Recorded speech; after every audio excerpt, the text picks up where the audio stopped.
ചില ദൈവിക കാര്യത്തിന് നമ്മൾ ഇറങ്ങുമ്പോൾ തുടക്കത്തിൽ തന്നെ ചിലപ്പോൾ നിരുത്സാഹപ്പെടുത്തുന്ന, നിരാശപ്പെടുത്തുന്ന സംസാരങ്ങളോ വിഷയങ്ങളോ സംഭവങ്ങളോ കണ്ട് നീ പുറകോട്ട് പോകരുത്.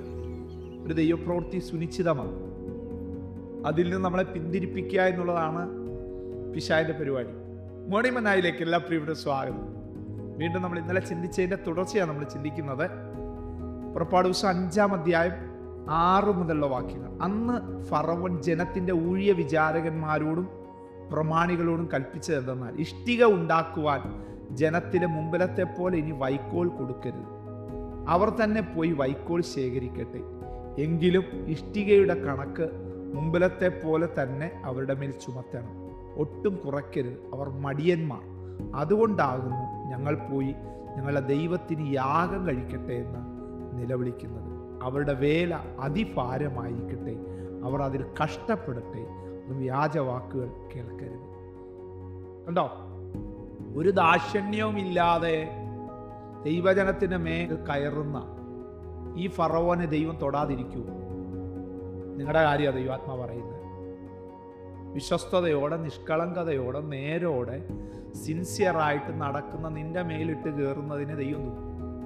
ഹൃദയത്തിനകത്ത് ഒട്ടും കയ്പില്ലാതെ, പകയില്ലാതെ നമ്മൾ വിശ്വസ്തയോടെ ദൈവത്തിന് വേണ്ടി നിന്നാൽ, സ്വാർത്ഥതയോടെ ഹല്ലേലൂയ ഏതെങ്കിലും വിഷയങ്ങൾ ഹല്ലേലൂയ നമ്മുടെ നേരെ വന്നിട്ട് നമ്മൾക്കത് അത് അംഗീകരിക്കാൻ പറ്റാത്തതാണെന്ന് കരുതി നമ്മളത് വിട്ടുകളഞ്ഞു.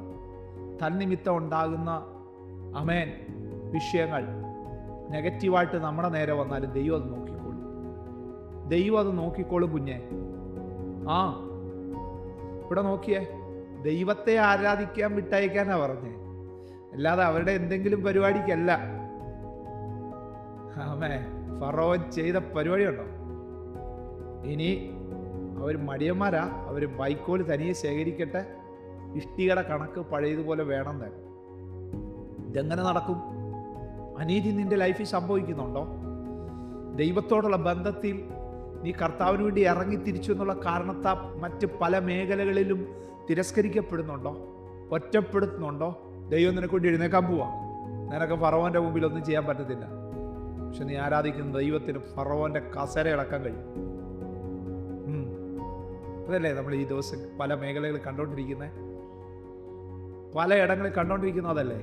ഒരു കോരശിനെ പോലെ എനിക്ക് നിനക്കും വേണ്ടി ദൈവം എഴുന്നേൽപ്പിക്കും ആളുകളെ.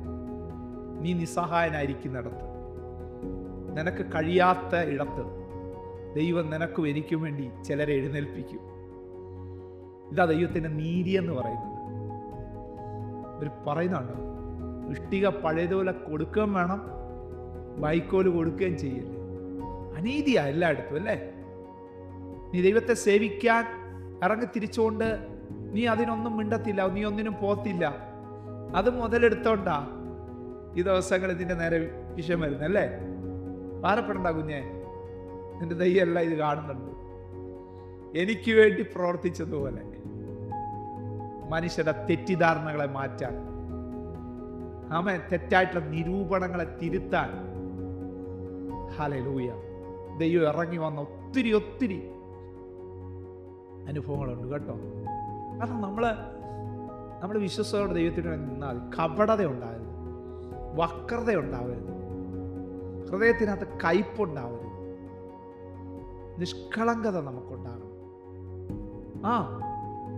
അത് പറയല്ല, റിയൽ ലൈഫിൽ നമ്മളത് തെളിയിക്കണം. നമ്മുടെ ജീവിതവുമായിട്ട് കണക്റ്റഡ് ആയിട്ട് അത് അംഗീകാരം കിട്ടാനൊന്നും അല്ല കേട്ടോ. സ്തോത്രം. വിശ്വസത്തോടെ അങ്ങ് നിന്നാൽ മതി, ബാക്കി ദൈവം ചെയ്തു. ഈ ദൂതന്റെ മുമ്പിൽ നമുക്ക് സമർപ്പിക്കാം, കണ്ണടയ്ക്കാം. സ്വർഗീയ പിതാവേ, ഞങ്ങളെ കേൾപ്പിച്ച ഈ വളരെ ഗൗരവമേറിയ ചിന്തകൾ സ്പിരിറ്റിൽ ഞങ്ങൾ ഏറ്റെടുക്കുകയാണ്, ആത്മാവിൽ ഞങ്ങൾ ഏറ്റെടുക്കുക. അങ്ങാണ് ഞങ്ങളോട് സംസാരിച്ചെന്ന് ഞങ്ങൾക്ക് നല്ലവണ്ണം അറിയാം.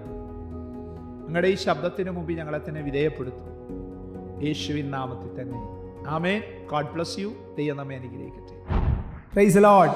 മോർണിംഗ് മന്ന സന്ദേശം ശ്രവിച്ചുകൊണ്ടിരുന്ന എല്ലാ ദൈവമക്കൾക്കും സ്നേഹവന്ദനം. പാസ്റ്റർ ബിനു വട്ടപ്പാറ. ഈ ദൈവവചന സന്ദേശങ്ങൾ തുടർമാനമായി ലഭിക്കുന്നതിനായി 97456000 23 എന്ന വാട്സാപ്പ് നമ്പറിൽ ബന്ധപ്പെടാവുന്നതാണ്. നമ്പർ ഒരു പ്രാവശ്യം കൂടി ആവർത്തിക്കുന്നു: 97 45 60 00 23. ദൈവം നമ്മേവരെയും അനുഗ്രഹിക്കട്ടെ. God bless U.